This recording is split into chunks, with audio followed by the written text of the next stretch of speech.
Hey everyone! Welcome back to the channel. Thanks for joining me on another deep dive into the world of narcissism. Today's question is a juicy one. Why do narcissists struggle to forget about you and can't seem to replace you with anyone else? Interesting, right? We all know that at some point, every narcissist faces the reality of losing someone super important. But what makes it hit so hard for them?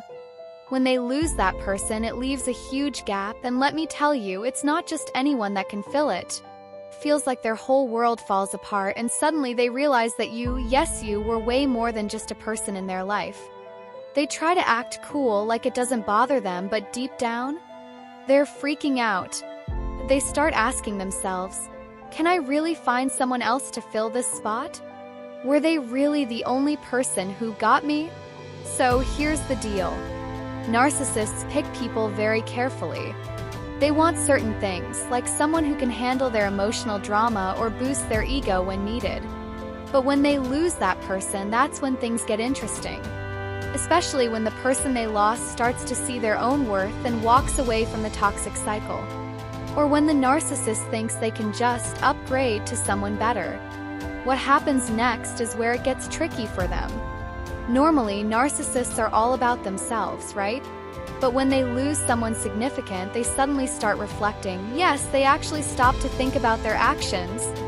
This is super rare for them, and it messes with their head because they're not used to it. Self-reflection for a narcissist is painful. They have to confront their insecurities and admit that they need people to feel good about themselves, which totally goes against the way they see themselves as untouchable.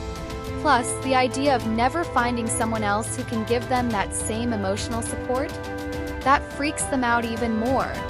It leads to this intense fear of being alone. So they either try to win back the person they lost or rush into finding a replacement, but here's the kicker, it's never the same.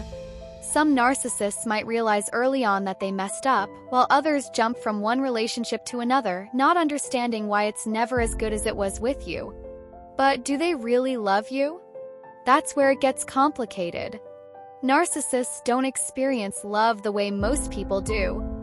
For them, it's more about what you can give them, emotional support, money, attention, or even just the ability to make them feel powerful. They call this their narcissistic supply. And no supply is more valuable to them than sympathy. They crave it, whether they deserve it or not. Now, here's the wild part. The narcissist's own flaws are often their worst enemy. They push away the very people who actually care about them. They chase after that spark, that joy, that light in people, but the way they use relationships, it's only to serve their own needs. And when they start getting bored, they're already looking for the next thrill, even if it means messing up a good thing. They don't value relationships for connection, they value them for what they can take from them. Over time, the narcissist starts seeing you as more of a possession than a person, expecting you to always be there. They feel so entitled that they can't even imagine losing you. That's why when you're gone, it throws them into a panic.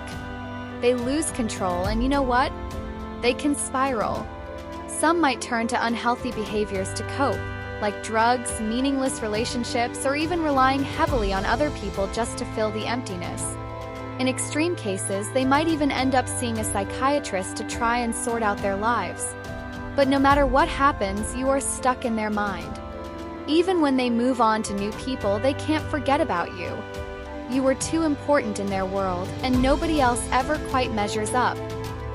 Here's the ironic part. Even though narcissists always want more, they know deep down that nothing and no one will ever fully satisfy them. They're stuck in this loop of always needing something new but never being truly happy with what they have. It's a sad, never-ending cycle of wanting and disappointment. And that, my friends, is why a narcissist can never truly replace you. They may try to move on, but your impact on their life? Unforgettable. So what do you think? Do you agree, or have you had any similar experiences? Drop your thoughts in the comments below. And hey, if you found this helpful or insightful, give it a like, and don't forget to hit that subscribe button so you don't miss out on more deep dives into the complex world of narcissism. Thanks for watching, and see you in the next one.